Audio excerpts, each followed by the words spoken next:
And to make one general point, which is that because this is a Zoom meeting and with all the complications, there may not be an opportunity for anyone with queries or comments to make themselves known and heard, but please always feel free to contact either me or any other member of the committee if at any time you have a comment or query. Right, I'll start with apologies for absence. And the Secretary has received several: John Butcher, Carl Chapman, Tanya Evans, Francis Schumann, Michael Usher, and Debbie Ashton. But I think Debbie's here, isn't she? I'm here.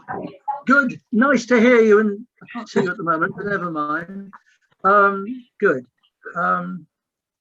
So minutes of last year's AGM have been circulated.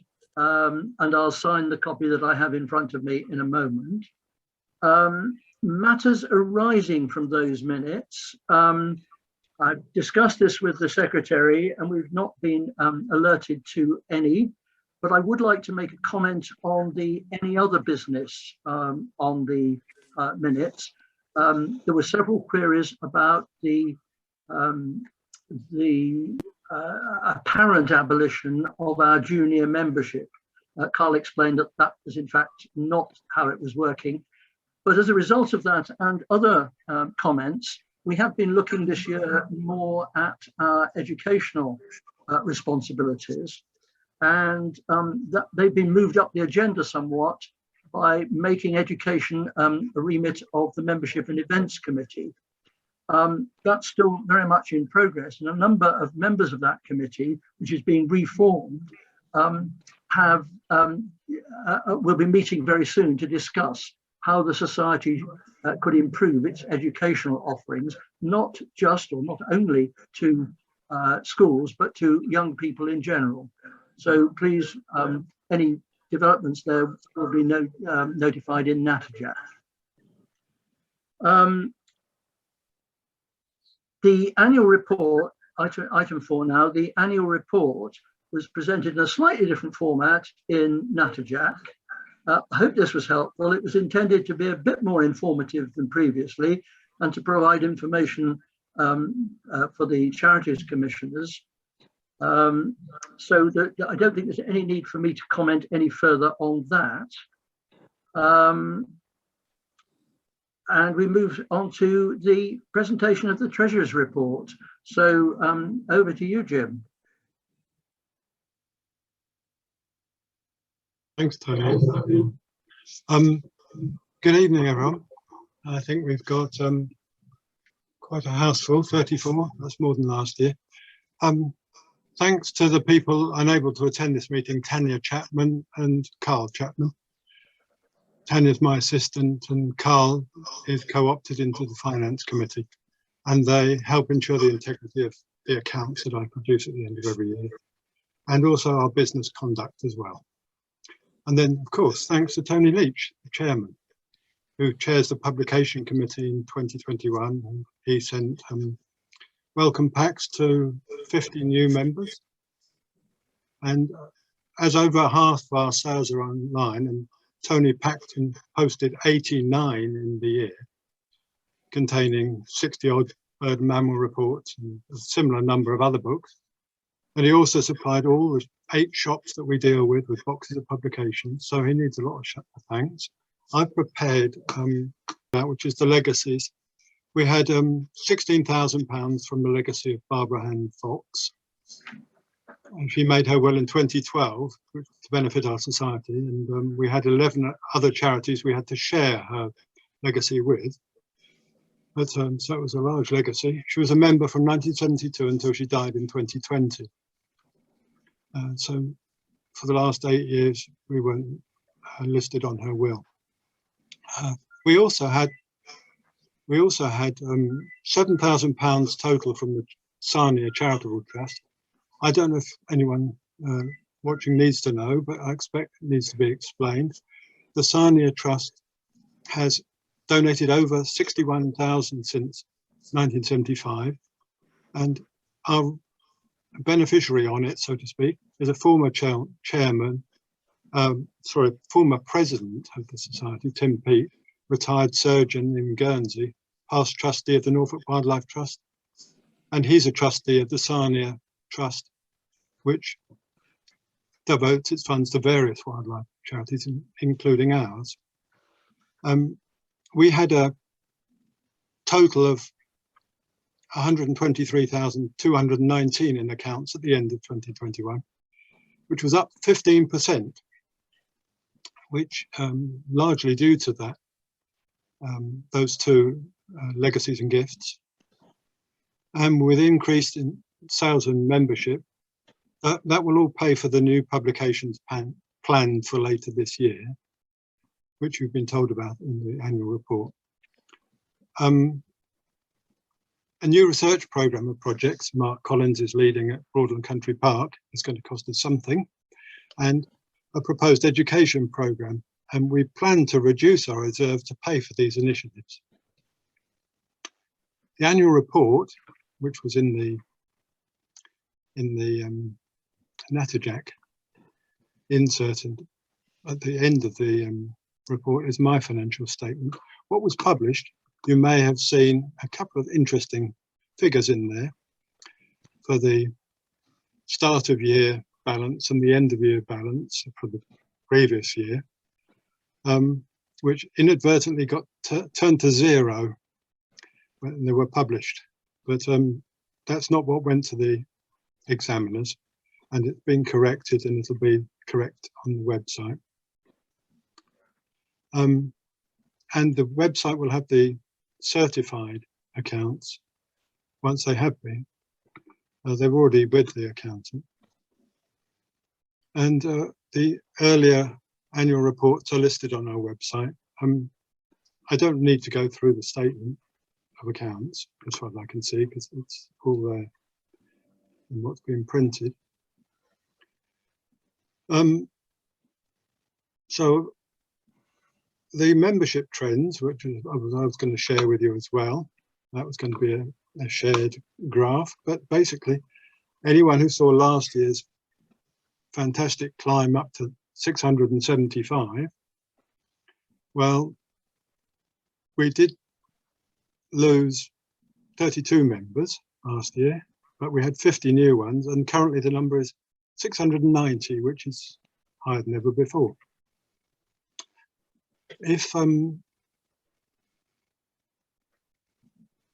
my gabbling has confused you, or you want to have answers to questions, now's really the time.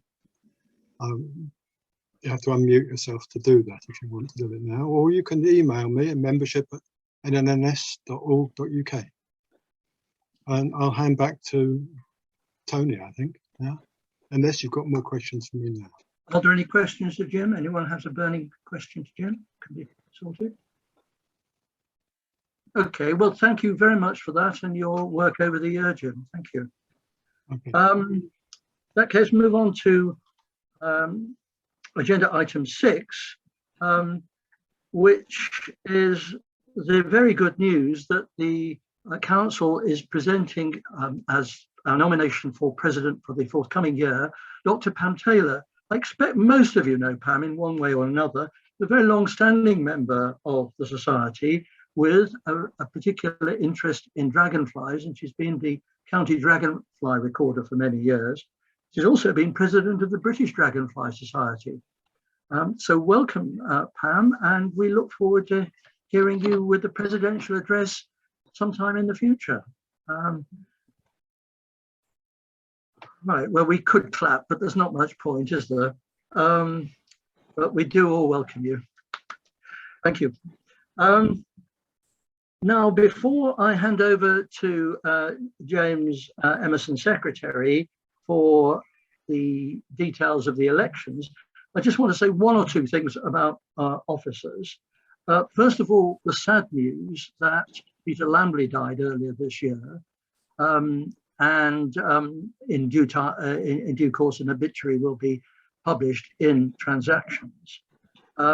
He was not only a vice president of the society, but also county lichen recorder. And I can tell you that Rob Yaxley has agreed to take that latter post on.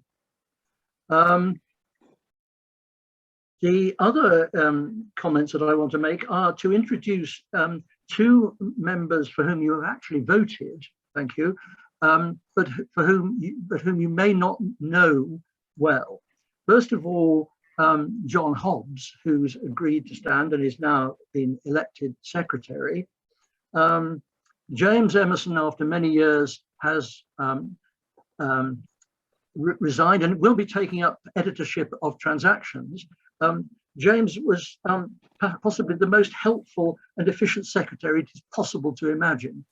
But we're delighted that John has agreed to fill that role. He is a long-standing member of the Society, has been a trustee of the Norfolk Wildlife Trust, and has retired from a career in finance. So we look forward to meet those of us who haven't, to meeting John and wish him well, helping us along. The other person who you may not recognise on the voting slip, but for whom you've voted, is Sarah Butler, also has been for membership secretary. She's also a long-standing member of the Society. She's stepped up because Danielle Engelbrecht has had to resign. This is all rather recent, and Sarah hasn't been well in the last few months, but we're hoping that that she'll be able to get up to speed and carry on the good work there. Tony, yes. Membership chairman. Sarah will be membership chairman. I'm sorry, did I say secretary? Yeah. Oh, I'm so sorry. Jim, you must be really worried that I've sacked you like P&O does without giving you appropriate warning. Thank you for that correction. Yeah. I do mean chairman. I'm sorry. disappointed. Oh no, shame. I hope we've got that clear. Also welcome the three new council members, Jim Stradwick, Sue Gale and Joe Harkness. Look forward to hearing more from them in the future. Right, now, James, do the formal business with us, please. Right, hello, everybody. You've kind of stolen my thunder a little bit there with announcing whether they've been elected or not. That would have been a cliffhanger. But there we are. So, yes, thank you to everybody that voted. We had 38 people vote in the end, 12 of which voted by post and the rest voted by email, either directly or through the online form. So thanks to you all. There were 5 motions this time, which are points 7 down to 11 on the agenda. So I'll just run through those one by one. So the first one is the election of council officers for the coming year. We had 37 votes for, none against, and 1 abstention. So that was passed, and those people are elected. For the next one, this was election of council members. They serve 3-year terms starting from now, and that was passed unanimously, 38 votes for, none against, none abstaining. So as Tony said, the people listed have all been elected. So thank you for that. We had a motion to approve Catherine Peat becoming an honorary member of the Society. So Catherine is the daughter of Tim Peat that Jim mentioned earlier of the Sarnia Trust, who have donated lots of money to various wildlife charities, and she is likely to take over from Tim Peat, and we thought it would be appropriate. Tim Peat is already an honorary member, but to make her an honorary member, and that was supported unanimously as well. So we had 38 votes for, none against, none abstaining. So that motion is passed. We had 1 law change this year, and it might seem a bit of a funny one because we are holding our AGM online, but it was to specifically include wording in our laws to allow the AGM to be carried out online in exceptional circumstances. So the logic of that is, at the moment we're holding this online because our laws allow us to hold a meeting, but it doesn't specify that it has to be an in-person meeting. So this is just a clarification, and by putting in the exceptional circumstances, it shows that we are committed to normally holding our meetings of this sort of nature in person, because we think that's what most of our members want. But council do have the right now to approve an online meeting if anything pandemic-like should ever happen again, which fingers crossed it won't for a long time. Because this is a law change, the rules are slightly different. You need a 2/3 majority rather than a simple majority for a law change. But that wasn't a problem. We had 34 votes for, none against, 1 abstention. So that passed, and the law will be changed to include that slightly adapted wording. And the final motion that people voted on was the reappointment of Martin Benstead as the Society's independent examiner. And that's just a simple majority needed. We had 37 votes for, none against, and 1 abstention. So that motion passed as well. So that's all 5 motions passed. Thanks everyone for voting, and into back to Tony. Thank you very much, and thank you for handling the voting so well. Final item is any other business. There were no questions tabled. I think I'm right. Is that right, James? There were no questions tabled in advance. So I think we'll say, again, should there be any questions or queries, direct them to the appropriate officer when you can. So that brings us to an end of the formal business. I've got a couple of notices, which I'll give now. Then we'll have a short break, 4 or 5 minutes. And then those of you who want to stay around to hear what I have to say about fungal excitements, please do. So the notices only concern forthcoming meetings. The next one is on April the 5th, a talk by Liam Smith entitled Norfolk's Wildlife Using Video to Bridge the Gap.